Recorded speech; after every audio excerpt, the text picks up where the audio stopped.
After doing all this research on politics, I had this nagging question. What motivates Democrats to do what they do? In episode 2, we answered the question, are leftists unforgivably stupid or consciously evil? You know how I answered that question. But I had to know more. I had to dive deeper. I wanted to see the inner workings of the clock, the machine. How was a sausage made? I thought Jonathan Haidt's book, The Righteous Mind, would help me. Phenomenal book, which offers insights into why conservatives and liberals value morals differently. You'll see the findings of that book in many of our videos, but it didn't help me understand what motivates them to believe and think the way they did. It just told me that they did. To understand what motivates Democrats, we have to know the worldviews, the values, and philosophies that inform their politics. Why are you the way that you are? Here's what I discovered. Let me know if you agree. Leftists are largely made up of progressive Christians, secular humanists, those would be like atheists. For atheists, there's no good news. They'll never sing a song of faith. Naturalists could be environmentalists or New Agers. And recently, anarchists like Black Lives Matter, Antifa, and subsequent autonomous zones within liberal cities of the United States like Chaz Chop, PKAZ, I don't know if that's PKAZ, and the like. Called Chaz, the Capitol Hill Autonomous Zone. It's sort of like a different way of thinking. According to progressivechristianity.org, You're not affiliated with me. progressive Christianity is defined as pantheistic, meaning all is God and God is all. It is pluralistic in the sense that they believe that the Spirit of God moves in many different faith traditions, not just Christianity. These doctrines have their origin in Eastern religions and our New Age. They believe that Jesus is one of many ways, but not the only way. Progressive Christians reject the exclusivity of Christ and broaden the understanding of paths to include all worldviews, religions, and cults.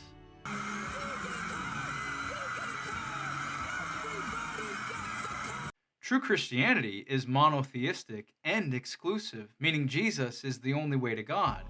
2 + 2 = 4, it doesn't equal 7, 42. The answer is not blue. Progressive church communities are made up of skeptics, agnostics, atheists, non-believers, and all sexual orientations and gender identities, including emphasizing and celebrating beliefs and ideologies that would bar someone from joining a conservative church. Oh, I'm a vegetarian, no, except for fish and the occasional steak. I love steak. Pragmatism. That is, what works is true, and what one does is far more important than what one believes in the progressive church. There's more value in doubt, questions of uncertainty, than knowing something for sure. But you should ask, do you know that for sure? Certainty is often shunned as unenlightened. Justice for the progressive church is defined as equality of outcome, not opportunity or fair punishments and rewards for society.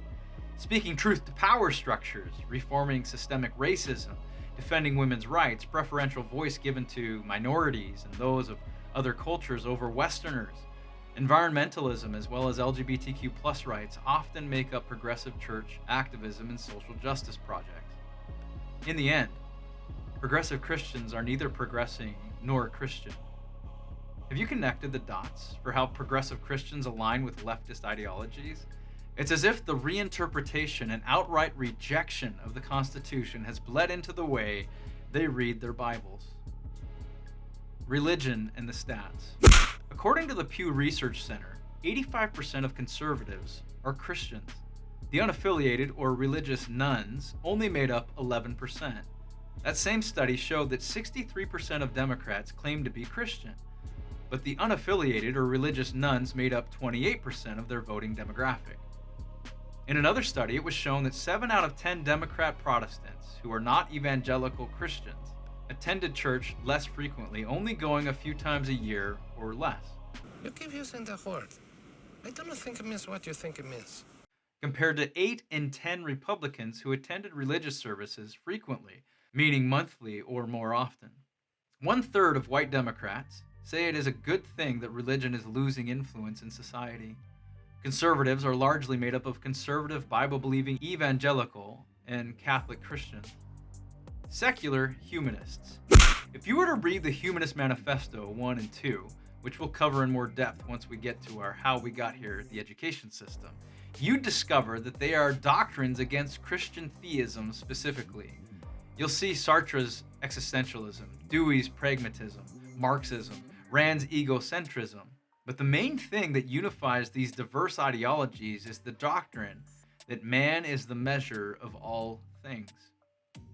All humanists believe in some form of evolution, and this view of progress influences every other aspect of their lives, for all things are progressing towards an ever-growing and more complete perfection. In 1933, 34 Americans declared the fundamental principles of the secular humanist philosophy. They called it the Humanist Manifesto. The one thing they had in common? They were all atheists or agnostics. A second manifesto was created, which updated and added to the first one in 1973. John Dewey, as we've covered in our other videos, was one of the most prominent signatories. The two manifestos set forth an atheistic cultural relativity, meaning one's truth is determined by their environment, values and morals, or relative and subject to change or progress or evolve. As non-theists, their starting point is humans and nature, not God or the supernatural. They believe no deity will save us because one does not exist. Therefore, we must save ourselves, was their belief. The separation of church and state are paramount for their value system, and lessening the influence of religion on culture is a benefit to all. Concerning sexuality, they hold to liberation in opposition to orthodox religions. They affirm rights to birth control, abortion, divorce, and permitting any form of sexual behavior between consenting adults. A scientific view of knowledge and belief that we can only know what we can test and prove with the senses both contribute to and complete their worldview. Environmental New Ageism, Gaianism, or Mother Earth. Environmental ethics have influenced the legal landscape of the United States with the EPA and environmental regulation. They have rejected land ownership as a right of the people in favor of government control and rule. Due to conservation efforts, the government owns more than 50% of U.S. land, and that land is to be used to preserve and protect environmental concerns. Leftists, being influenced by an evolutionary worldview that all things have their origins in a single-celled organism, have followed that position to its natural end. Since we came from the same place, we are all equal: humans, animals, plants. All organic life has the same value. Environmentalists have rejected the founders' biblical grounding of human dignity being superior to all other created things because we are created in the image of God. Instead, environmentalists have opted for a progressive view. Peter Singer's work, he's a bioethics professor at Princeton University, has largely influenced the equality of all life ethic, that no life, human, animal, or plant, is of higher worth or value than another. Because of this, many laws have been created to protect life forms, however loosely defined, more so than human life, liberty, or the pursuit of happiness. Environmental New Agers hold to the worldview that Mother Earth is an entity that humans are killing. Humans are not exceptional, but an accidental part of the evolutionary branch. Mother Earth is the center of existence, and we ought to do what we can to protect her, either motivated by a desire to see our own offspring inherit a better world or to have an equal respect for all of life. Whereas leftists view subhuman life as sacred: fleas, rats, small fish, trees, vegetation, water, etc. Conservatives believe, as the founders understood, that life is hierarchical. Humans are at the top, created to subdue, dominate, steward, and care for the garden, as it were. Innately, we understand there is a hierarchy of value. A cockroach is less valuable than a dog less valuable than a human. And it isn't because we have a penchant for our own species. It's because we have been created in the image of God, who has the highest value and worth of all living beings. The closer one gets to godly attributes, the more valuable they are as well. Consider Hitler's worth to that of Mother Teresa's. Environmental protections, climate change, lessening our carbon footprint, clean energy, electric vehicles, harsh taxes on petroleum industries, and essential power grids comprised of nuclear, natural gas, petroleum, and coal will be abandoned for a pie-in-the-sky, net zero greenhouse gas emissions, as well as environmental laws, all threaten the independence and energy availability in our nation. President Biden signed a non-binding executive order stating that 50% of vehicles sold in the United States should be electric by 2030. Do you support that? Yes, that's of getting that energy produced at utilities. The problem is instead of we burning don't have the fossil fuel capacity to produce that energy. You aptly use the word need. You could say want as well. There's needs and wants to make this fantasy work by 2030, but the reality is the capability is not going to be there. Do you know how much more electricity they would use in comparison to the air conditioning that air conditions their whole house? No, but again, I would emphasize it will Well, be less let me help energy you with overall. that first before we go on, because the numbers are important. It would take 4 times as much electricity to charge the average household's cars as the average household uses on air conditioning. Do you think this could contribute to rolling blackouts and brownouts in areas of the country where air conditioning is basically considered essential? Anarchists like BLM, Antifa, and subsequent autonomous zones within liberal cities of the United States like Chaz, Chop, or George Floyd Square want to destroy government and all authority over them.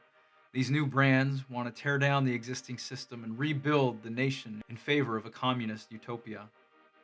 Follow the money if you don't believe these organizations are fueled by leftist elites and democratic organizations. The wrong starting point. Leftists believe that humans are inherently good, perfectible, powerful, and capable of fixing society through reason. If there are problems in the world, it has to be a system's fault since we are inherently good. Leftists then search for culprits in systems, from the patriarchy to racism to income disparity. Due to the beginning point for the elites receiving preference, they have proffered a position that the public has largely drunk in, that we are not unique and must protect the environment. But this is to convince the public to grant them more power to combat the Herculean task of addressing worldwide crisis of climate change and a deteriorating environment. It's a ruse to sneak in their leftist agenda, take more control from the people, and subjugate the masses so that the few at the top will benefit off the backs of the majority imperiled. Don't believe me? Read what's in the Green New Deal, which has little to do with saving the environment and more to do with massive communist changes to society, and I am not being extreme. Those who have risen to the rational top, i.e., intellectuals, are capable of making real progress in the world and should be given power to bring about reform, right the wrongs of systemic injustice, and lead us into a better future. This is, of course, the fallacy of appealing to authority. Conservatives hold that humankind is inherently self-interested and evil. Human nature is not perfectible in this life, so boundaries need to be established, checks and balances, even punishments for wayward behavior. Religion, property rights, capitalism, as well as the Declaration of Independence, Constitution, and Bill of Rights must be protected, followed, and taught to safeguard against the wickedness of man. Can you understand how worldviews inform and influence one's politics? If you have the wrong starting point, if you define the problems incorrectly, any solution pursued will end up making a worse mess of the whole enterprise. I'll see you in our last video.